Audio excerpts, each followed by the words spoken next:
Hello, Spin fans. My name's Ben Kweller.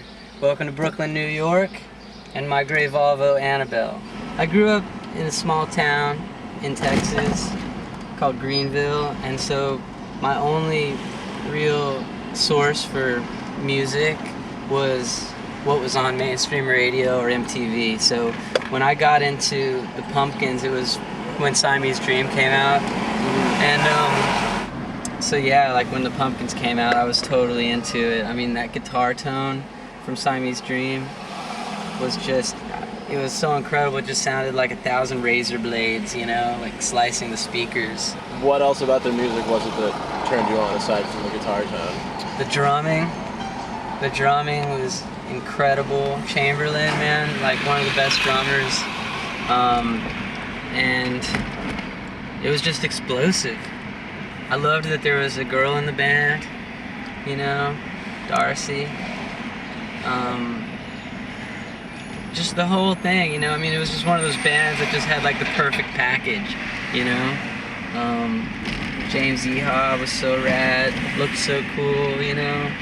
And when Today came out, I mean, that video just really kind of blew it over the top.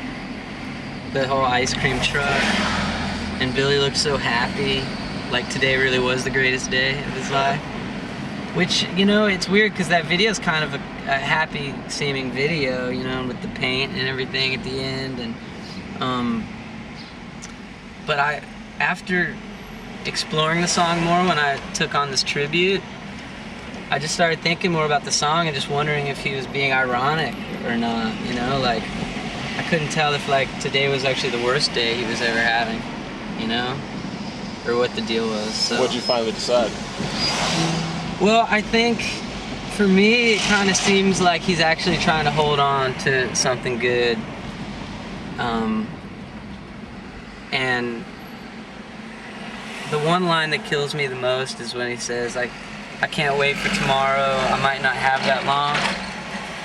I mean, that's like kind of some desperate suicide shit to me, at least. How did you choose Today? Like, what about Today's, besides the lyrics, I guess, that you were saying, sticks out compared to the other songs? Just for nostalgic reasons. I mean, you know, I as a pop guy, I love. There's something about like the big hit songs that just really like give me goosebumps. Especially like seeing a band live, and when they play like a huge hit that everyone in the audience knows, it just really gives me cold chills. And I don't know, I think it's just something about like how unifying music can be, and rock and roll, and how it can really bring people together. And so songs like Disarm and Today were actually the two that I really wanted to do, just because they're just so classic and like so like ingrained, and at least for me as a kid of like the late 80s and 90s, it's just such a part of my life. And so, you know, I mean, obviously I have love for like other album tracks, but there's something about Today, the melody, that opening riff,